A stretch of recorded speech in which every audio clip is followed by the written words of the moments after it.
Hey guys, welcome back to Clownfish TV. This is Kneon. I am here with Geeky Sparkles. Hello. And it's time for another daily dose of Dismal Disney. We're going to talk about Disney. Apparently, the rumor is they're considering using flexible ticket pricing. That's not good. That means your ticket prices could fluctuate depending on how much money Disney thinks they should get that day. Yeah, exactly. This is like the old, remember the Wendy's, thing that went bad where they were going to do the surge pricing. Pricing, yep. The food would cost different prices at different times of the day. And remember how everybody had a fit about that? Well, that's what the rumor is that Disney wants to do with their ticket pricing, because when you have fewer guests, you have to get the most money possible out of those guests, since, the theme parks are basically the piggy bank funding the whole company. I gotta wonder, because they were talking about doing like, which I forget what sort was. They were gonna do like facial recognition, and they were gonna price things based on who you were. What? That would be discrimination. So I'm like, are they going to be like, oh, okay, this person's really wealthy, we're gonna give them a hell of a deal on their tickets to get them into the park because we know they'll spend more when they get into the park? I don't think they're going to go that far, but they do something like this in Disneyland Paris. And the rumor is, and it's coming from WDW News Today, so we'll look at their article here in a minute. But the rumor is that they're going to apply this stateside to Disneyland and Walt Disney World. And it is not going to go well, because people are already complaining about how expensive these trips are. There's survey after survey saying that guests are fed up with it. Mm-hmm. The attendance is down because people are tired of it. And they're going to try to get more money out of the stones they have left. All right, so let's talk about this. This might be the kiss of death for Disney World. I mean, look, the diehards are going to go, but surge pricing, like anytime you mention that to consumers, they're just like, nope. They've been selling out of their the Lightning Lane Premier Pass, that really expensive upcharge. Mm-hmm. They've been selling out at all the parks, so they're going to raise the prices on that too, because there's more demand, so we're selling out so we can get more money out of it, and that's what they're going to do. They're just going to get as much money. It's going to be a case where you're just going to end up paying like several $100 to $1,000 a person per day just to go to a Disney park. And the thing is, we've allowed it to happen because people keep going anyway. Yeah, so let's talk about this. Before we get into it any further, please subscribe for more pop culture news, views, and rants, guys. You'll get a woohoo if you do. Woohoo! Yeah, so you're going to leave this one. I'm just like, this doesn't surprise me. They already started down this path a couple of years ago when they changed it to the date-based pricing. Oh, it was a while back now, but yeah. It's been like 5 or 6 years, I think. Yeah, several years. And that pissed a lot of people off. And so for those of you who don't know, it used to be that the ticket prices were pretty much the ticket prices. Yeah, they're based on seasons, off-season, peak season, etc. Right. So it was pretty consistent. Like in March, except for, spring break or whatever, this is what the tickets cost. And that was like, well, on Tuesday, they might cost this, but on Wednesday, they're going to cost that. And if you start your vacation on Wednesday, then these other tickets are going to cost this much. If you start on Thursday, they're going to cost this. And people were confused and frustrated. It was very confusing. And now they're going to make it worse, because now you can't predict where the hell they're going to go. And what evidence are they going to show that the demand is higher? So you know what I mean? Yeah. And seriously, somebody could just like flip a switch and change the pricing for that day. You could go thinking, I'm going to pay, $125 to get in, which is astronomical when I think about it. Because that's the low end, but yes. Right. I mean, I remember people flipping out. I mean, we've been covering the Disney theme parks for so long, and we did it for years as bloggers and podcasters before we did YouTube. And I remember people flipping out when the average ticket price was over $100. Mm-hmm. It was inconceivable. And each park is a different price. Yeah, they're all different prices. It used to be like, this is what the park costs. That's it. Then 5 days is this price. 3 days is this price. Yeah. Yeah, and it was all the same. And then it was like, okay, Magic Kingdom costs more. And then when they put new attractions in, Animal Kingdom, Pandora. Okay, now Animal Kingdom costs more because you got to pay for Pandora. But they know what they can get. And to me, this is about snowballing the investors, right? I think they're going to be like, guys, look. Snowballing the customers. Yeah, right. We're going to do this fluctuating pricing. We're going to get more revenue out of the parks. You guys are going to be happy. And meanwhile, we've got these financial analysts that are like, the whole thing is going to collapse at some point, because all their money they're putting into the cruise ships, which are kind of dicey. They're not maintaining the parks like they should. They're gouging customers. They're making very unpopular decisions. They're cutting corners on their expansions anyway, and everybody's going to go to Universal. Right. And I guess what part of this is going to be is that, oh, Universal's coming. We might be able to get people at the parks that day if we give them better. And they're going to say, well, there's certain days you can have value, but you don't even know that now. Like it used to be like on the calendar, okay, those are the cheaper days, I'll go those days. But now you don't know because you can get there and it's one price. And by the time you get there, well, there's demand today. So since you looked at the website 3 times instead of once, we're going to say your ticket price is higher. It's kind of like they do that with airplanes. If you look at the seats multiple times, even if you're not logged in, it'll show that there's interest and they'll raise the prices on those seats. And that's what they're going to try to do. If the rumor is true, I want to stress again, this is a rumor. I want to stress that. I 100% believe it's possible. Given I think the way it's that possible they're going. too, or I wouldn't be covering it on a video. And I'm sitting there thinking like eBay does this too. Like if you look at an item on eBay more than once, if you come back to it or you favorite it or something, you'll get an email like a day later, like, oh, 20% off if you buy it now. Oh yeah, that they'll do that. They have offers they'll send you, but this is going to be 20% more if you buy it now, not 20% off. So the rumor comes from WDW News today, and like I said, if I didn't think there could be possibility here, I wouldn't be covering it. Oh, they said Walt Disney World, Disneyland Resort moving to fluctuating demand-based ticket pricing. They said Walt Disney World, Disneyland may soon switch to flexible pricing model with tickets prices fluctuating based on demand, not just date. And they talk about how they do it in Disneyland Paris, which they have. And how it works is the new model would refine this model even further with pricing change based on guest demand. This means pricing for a specific date and park could go up as more guests buy tickets, even changing on the actual date instead of being fixed ahead of time. And they don't know when it could be introduced to the U.S., but the rumor is it's coming to the U.S. And it makes sense because we know their attendance is down. We know that even though their attendance is down, the guest spending is up. And they need that money. The theme parks were saving the company again, and they need to make more money. And they're already selling out of those Lightning Lane premieres passes. And again, people are celebrating the virtual queues being gone, and I get it. But make no mistake, I honestly, sincerely believe that they're getting rid of the virtual queues because that's more Lightning Lane passes they could sell because they have more capacity now. And they could get more upcharge out of leaving these open, but you'll be waiting in line without it for hours. So where Disney's going to go is basically you're going to pay a cover charge of a couple $100s to get in, and then if you actually want to do anything, you have to pay per ride. Like pretty much, Bring the ticket books back. They're doing both. They're still low key kind of bringing the ticket books back, but they're also charging you admission to get in. And the thing is, you're not getting anything of value because, like, what have they done new? Oh, their new garden. It looks like a vagina. And I'm sorry, it does. And the lights in the ground that don't work half the time. You have the Communicore Hall that looks like a giant cafeteria. Yeah. You have, we have the Tiana's by Adventure. People joke it looks like going through the aisle of Hobby Lobby, and the animatronics don't work half the time anymore. And it hasn't even been a year. The Journey of Water, Journey walk through attraction. It was breaking right and left too for a while, and it's just a walk through attraction. They were talking with Moana. There was a rumor, and they probably scrapped it because it was too expensive. But they were going to do an attraction in Adventureland. The boat ride. The boat ride was going to be a full blown water attraction, and then they pared it down to we're just going to do a walk through water thing. So they keep doing whatever they can do that's cheap. For a while, it was just meet and greets and whatever's cheap, so they can say they're doing something. And then they're going to try to use back to what I said about the virtual queues. Now they're going to take away Rivers of America. Why they take away Rivers of America? Because if you put a big e-ticket attraction in there, they can get more money for the upcharges of Lightning Lane passes and individual Lightning Lane passes. And the same for the Muppets. They're moving the Muppets out, putting Monsters Incorporated in, putting the Muppets over at Rock and Roller Coaster, and then they're going to charge more. Like, oh, well, these are new. So there's demand, and that's what it is. And they'll be like, oh, guys, look, we saved the Muppets. We put them on Rock and Roller Coaster, which is also going to be an upcharge, and because it's going to be reskinned. And but they're also, it's a 2-for-1 because they can get rid of Aerosmith too, because they've been looking to get rid of Aerosmith for a while. They're making it Muppets. Yeah. And then again, like beyond that, there's articles today about how another day sold out of the Lightning Lane premiere, which is the one that goes up to like $450 at the Magic Kingdom a day. They're sold out.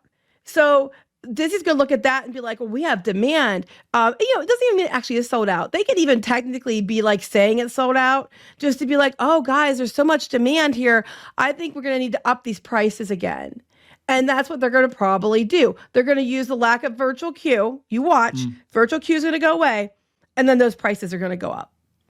I will bet you. Yeah, it's disgusting. I can't. I don't even know what to say more. Like, I mean, we do so many videos about this, and it's like every month they just get greedier and greedier. You'd think they'd learn by now. And they're like, okay, they're going to say that, and even when people like did the research and they did the surveys, Disney's comments were, we offer value options. No, you don't. Your value option is you pay to get a ridiculous price to get in the door, which now might even go up, from morning to afternoon to evening, depending on what time of day you go in. And you have to pay this ridiculous ticket to maybe get the option of maybe possibly staying in line for hours to get on one or two rides, unless you upcharge and pay more to make sure you get to ride things. But that's okay. You're paying for the honor of being there, that you can shop and buy food, and they make money off you. There's no value. Even the value resorts, which the ones that are the biggest value, are kind of shit. And you can really just stay off property and get a much nicer place cheaper. Yeah, it's ridiculous. The Disney Springs. I mean, you can get a suite in Disney Springs for what like you can actually buy you actually get 2 or 3 suites in Disney Springs for what you pay for like one night at Art of Animation or something like that. Yeah, and here's the thing. Here's the thing that makes me mad too is Walt Disney wanted a park that was family friendly. It was for families. It was affordable for families. It was clean. It was inventive. All that stuff. Bob Iger, who literally named the new Disney building in New York City after himself, the Robert A. Iger building. Okay, this is how narcissistic this fartwad is. He goes on here and he's like, all he cares about is how much money they can squeeze out of you. They're making it so people cannot afford to go, that the families that Walt wanted there can't afford to go. That only the wealthy can afford to go. And then they're going to argue that, no, anybody can come. But they know when you get you in there, you're going to get so frustrated that you're going to pay the upcharge. Yeah. Even if you don't have the money. How many people are taking on debt just to go to Disney once? But their numbers are going down. People are not paying it. They're over it. They're deciding not to go. And Disney is just raising the price on everybody else. And until people say enough's enough, they're going to keep doing it. Yeah, and they are. And the thing is, the Disney diehards, they know that those people will freaking go into debt. They'll mortgage their house if they have to go to Disney. They'll buy $1 million homes to live in Golden Oaks or whatever. Just to go to Disney. It's ridiculous. It's just absolutely. So until those people get fed up, right? Because that's what they're doing. They're basically juicing those people for as much as they can juice for, until those Disney diehards decide that they have had enough and they're walking away. Because middle America has already walked away. Like so many normal people or casual Disney fans, a lot of them have already walked away. But until those diehard pixie dusters run out of money and they're just like, you know what? I can't spend $500 a person to get into the damn park and ride stuff until those people are done, or there aren't enough of them to support Disney's greed. They're not going to pivot. No, they're not. And I mean, to go to the Magic Kingdom on a peak day and then pay their peak Lightning Lane premiere, you're talking closer to, like, with tax, $650, $700 a day per person. Yeah, it's insane. I mean, you're not required to do that, obviously, and that's what Disney argues.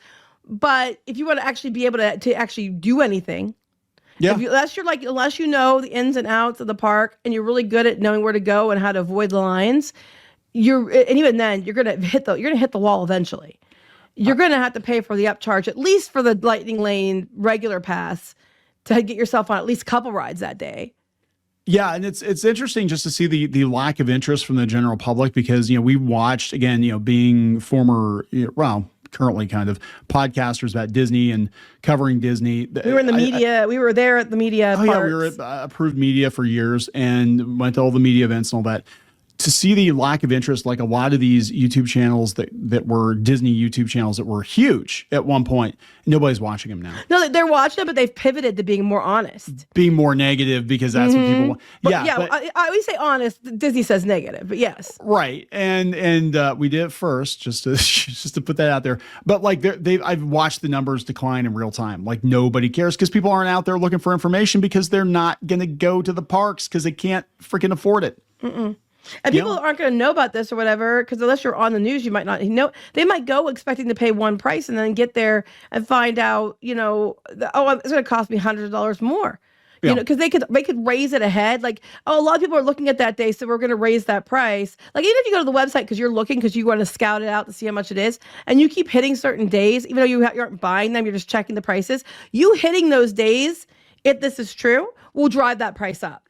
Because it got hit like 10% more by you because you were trying to figure out if you could do pricing. That was going to just go in and you leave the page and come back, it'll be higher because there was more interest. They're going to use it's AI. It's ridiculous. They're going to use AI to profile everybody. They have a whole team to do this specifically. They just hired a guy to run it.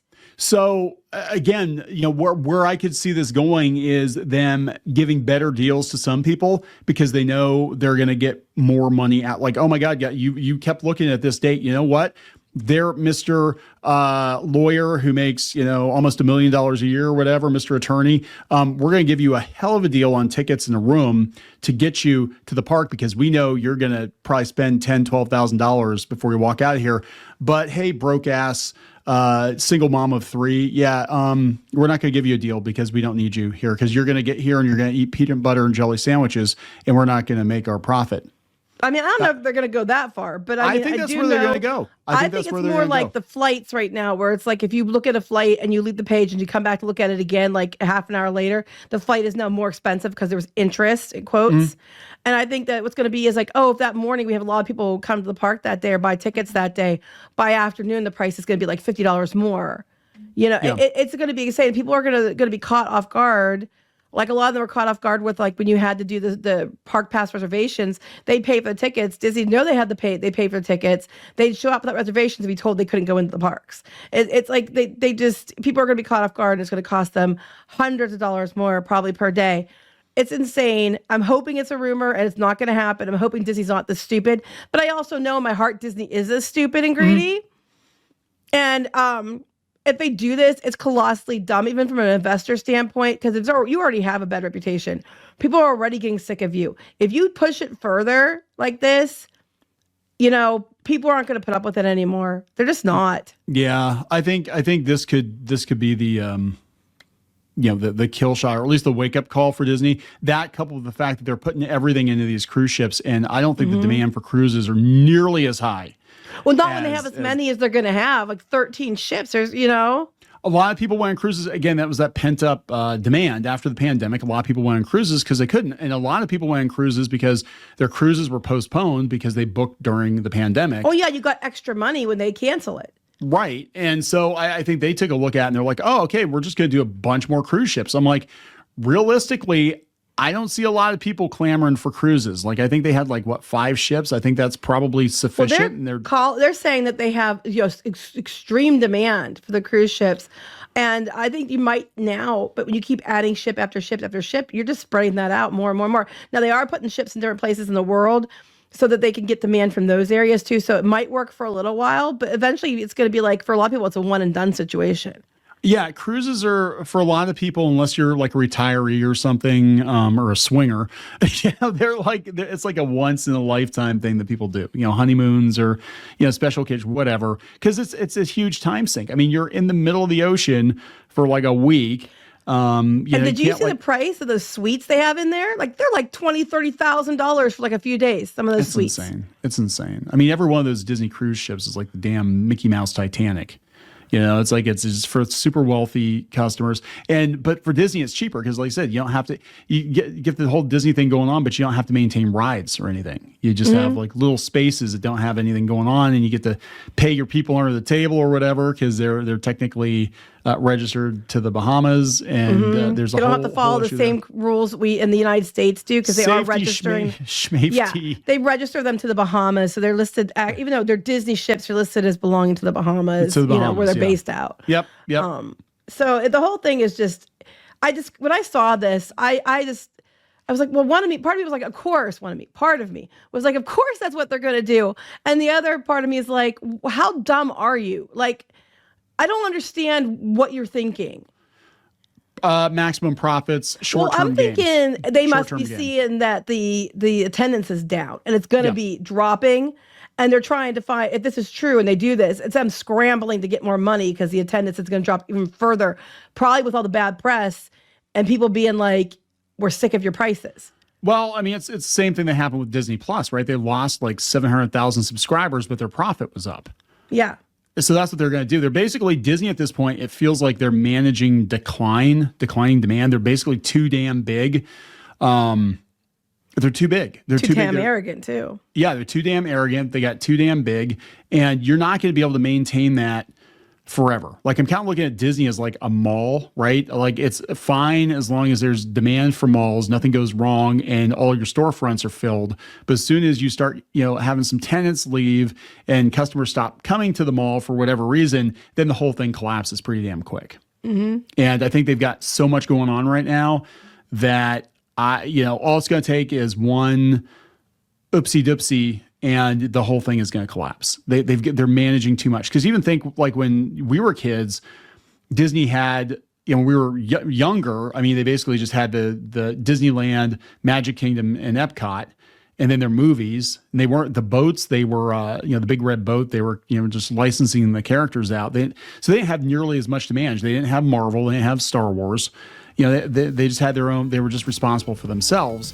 And, it was manageable. Now Iger's grown to such a point that like they cannot afford to slip on any quarter or the whole thing collapses. Well, especially with the theme parks, because the theme parks are picking up the difference for everything else. And because they keep getting price per customer going up.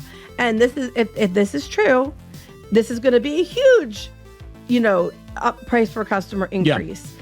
And I'm thinking it's because Epic Universe is coming or their attendance is down. People can't afford it anymore. So they got to get more blood out of those stones. And that's what they're doing this for.